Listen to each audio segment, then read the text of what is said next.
Hi everyone. Hello. Is anybody alive out there? Or are they zombies? Walking Dead. So for the start, can you tell us, a question to you both, how you got involved in the Friday the 13th franchise, and how did you get your roles? Well, it wasn't as nearly a good story as I know I'm sure everyone wants to hear. But there's this thing called a casting couch. And you just, you wait till they call your name and you go into a room and you read from a script. And then they say yay or they say nay. And in this case, I think they said yay about 6 times or something. And then they said, the role's yours. And I said, okay, good, I'll do it. And for me, I was doing a movie called Sweet 16, and I guess the producer-director had seen me in that. While I was shooting that, they had me come in and audition for Friday the 13th Part 3, but they didn't call it Friday the 13th Part 3. It was some fake name because they wanted to keep it very hush-hush for some reason. And went and auditioned. I think I had to scream a couple of times, and anyways, by the time I got back, they had called and said they wanted me for the role, so it was kind of fun. And then I found out what it was and read the script, and but it was kind of a very quick thing that I didn't even know what it was, and I hadn't seen any of the films until I did this one. And the director, Steve Miner, asked me if I'd seen any of them, and I said no. And he gave me Amy's movie and said, well, why don't you go home and watch this? So I went home and watched you.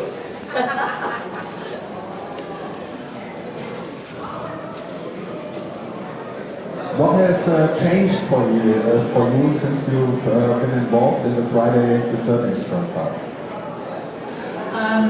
Let's see. In 30 years, there's been a few changes here and there.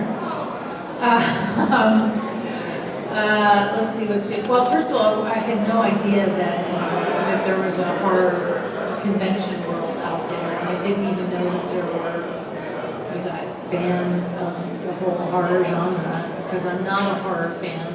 So I'm always shocked and so pleased and happy that you guys all exist. I mean, seriously, it's been amazing. Let's see, what else has changed? I don't know, I got a couple more wrinkles, a couple more pounds. Life, yeah. I don't know, Dana, what's changed for you? Well, life, like you say, it's just life. There was something I was going to say about that when you mentioned. How did you word the question? There was something that you said that, what has changed over the last 30 years? In our lives. Okay. Well, when I think probably for both of us, when we did Friday the 13th, we never dreamed it was going to be the phenomenon that it was, and how it would go on and on and on and on. When I did Part 3, they were insistent that that was the very last one and that I killed Jason, and we did that scene over and over and over, where I took that axe and smacked him right in the head with it. And they wanted to make sure he was dead because they said Part 3 was the end. We know that's not exactly the way it happened.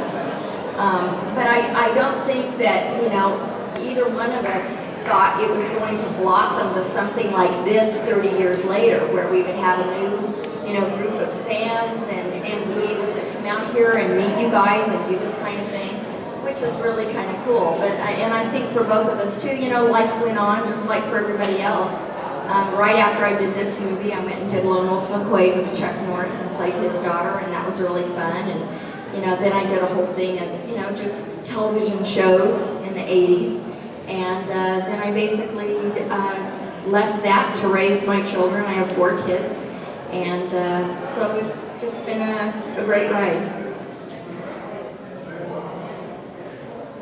So a question to Amy, you also starred in another horror picture, April Fool's Day. Can you tell us a little bit about that production? Well, one of the associate producer, Frank Mancuso, was on Friday the 13th Part 2, and he was doing another film on April Fool's Day, and he wanted me to be one of the characters in there. And I was also working on a show up in Vancouver, Canada, and that's where we shot April Fool's Day, so it was really great. I just got to stay. I think I was in Canada for at least like 3 months or something on this little island, shooting in this great house, and it was beautiful. So that's how I got April Fool's Day. Has anyone seen April Fool's Day out there? Oh yeah, those guys. Oh, yeah, I know they have. We've already met. Yeah, so that's how I got April Fool's Day. And if anyone, for those of you who haven't seen it, it's a pretty interesting horror film. I mean, it's a totally different gig than some of the other ones, but it's interesting, right, Lars, Peter? A question to Dana. You mentioned before you started in Lone Wolf McQuaid. Chuck Norris in nowadays is very popular. Can you tell us a little bit about the production? That was very fun as well. I guess I like fun. I have had fun doing all of my movies. Either I'm oblivious to the tension that's on the set or whatever, but I've just really enjoyed all of the films that I've done. I've had a really good working relationship with the other actors, I think the crew.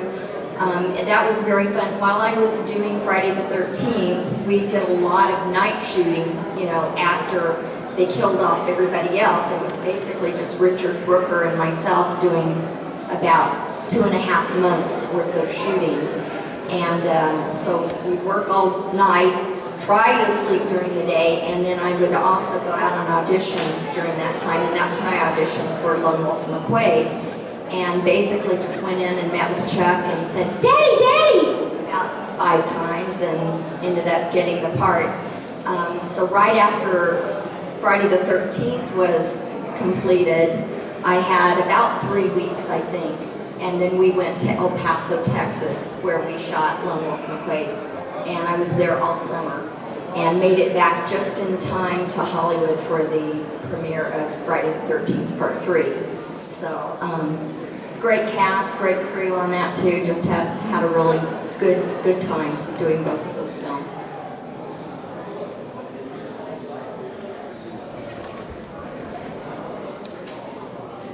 Hi ladies. What are your worst and best memories from the Friday the 13th shootings? Best and worst. I have this feeling that Dana and I are going to have very similar stories. My worst moment was when Jason came through the window. And it was really, really scary because there was a high-speed camera that I'm supposed to act like, you know, everything's, or that he's going to, anyway, I'm supposed to act like everything's fine.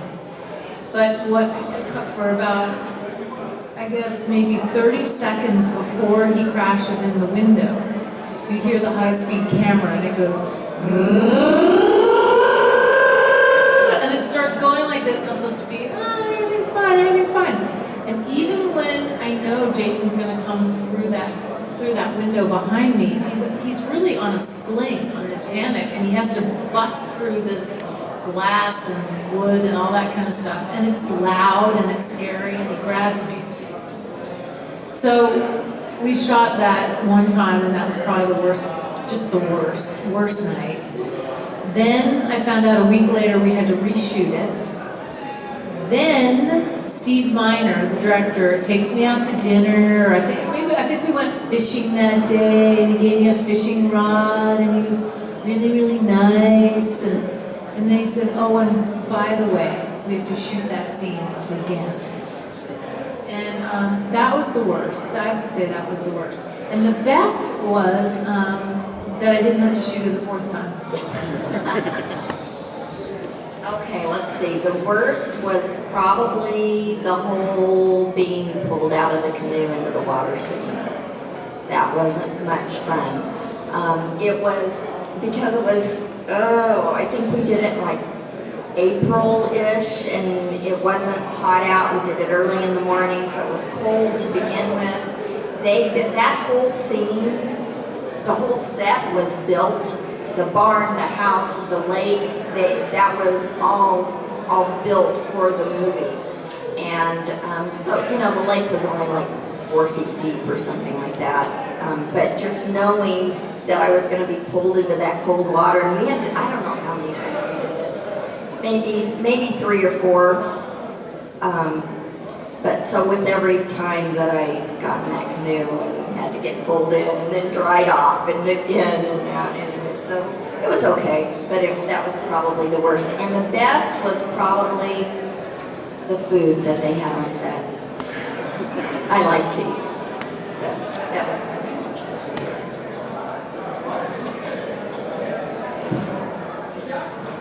A question to Dana. Friday the 13th Part 3 was shot in 3D. Was it different to shoot in 2D or other productions? Can you tell us something about that?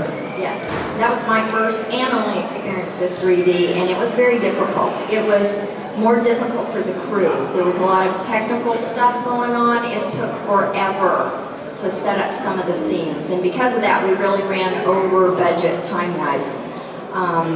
It was interesting because I got to see how they were doing everything. I got to see how they did the special effects, and you know, but a lot of it was because of the lenses and the lighting to get the 3D effects just right, because you know, they wanted that popcorn to pop out at you and the spears to come towards you. And that really took a lot of time. There was a lot of hurry up and wait kind of mentality on the set. But, you know, we found things to do and games to play and naps to take while everybody else was doing their hard work. Question over there. Question for Amy. Since Amy King came back to Friday the 13th Part 2nd, were there ever any talk about you and Paul getting back for Part 3? Yes. They asked me to do Part 3, and I didn't. I should have, but then I wouldn't have met Dana. Or maybe she would have done Part 4, I don't know. But, you know, I don't know, you know, as far as like the whole Paul thing goes, I don't know. But I did see a Part 3 script, which is very different than the one that Dana did. But it takes place at, well, Ginny went to college and is kind of has post-traumatic stress. And everyone thinks she's really weird because she has like flashbacks and sees things walking down the hallway. And you know, one of the early scenes is that I go down to the laundry room and I open up the dryer and Paul's head is in there. So that's how it starts. And then from there on out, it's just kick-ass time. So that was the talk of Part 3. Question over here. When and how did you find out about this Second Life with the Jason movies, with the conventions and worldwide, and this totally different phenomenon many years later? And how did you find it, and how do you like that? And do you travel a lot with conventions and stuff? And is it fun to enjoy stuff doing like that, doing stuff like that? I'm really enjoying it. At first I was a little leery, to be quite honest. I had some of the other, we got together for a commentary when they put together the 8 DVD set for Friday the 13th. Who? Oh, was it the box set? I don't know. Anyways, may have been the box set for the 8 that they put together. Anyway, so we did a little commentary, and that was the first time I had seen anybody from Friday the 13th Part 3. It was like, what, 20 some odd years ago? And so a couple of the cast members were saying, hey, do you know what's going on out there? You need to start doing these conventions. And I was oblivious. And anyways, Larry Zerner actually, who played Shelley in mine, just kind of kept on and saying, Dana, you really need to do these. These are great. You know, they're wonderful fans out there. And so finally he talked me into doing one about, I think 5 years ago, on the East Coast. That was the first one I did. And since then I've been going around doing them and just really having a fun time meeting people like all of you, and it's just been really nice to see everybody be so excited about something that we did so long ago. I really wish it wasn't that long ago. It really freaks me out to say that it was 30 years ago. But yes, but thank you. You know that book, Crystal Camp Memories, that I've seen a couple of? Crystal Lake. Okay, that book, Peter Brackey, the guy who did that book, he kept emailing me, and you know, and I just kept ignoring it, because I had no idea what was going on. So finally he said, okay, look, I'll buy you lunch down the street from where I lived. I didn't have to drive anywhere, so I said, okay. And so he said, you know, he's doing this book, and you know, and that there's some conventions out there. And I said, no. And then I don't know what happened, but somebody convinced me to go to. Right, and then my brother lives right nearby there, and so I thought, okay, I'll try this in New Jersey. I'll get a free trip to go see my brother, and I was just completely amazed, freaked out. It's called Chiller Theater in New Jersey. Scared to death, actually, and because I really had no idea.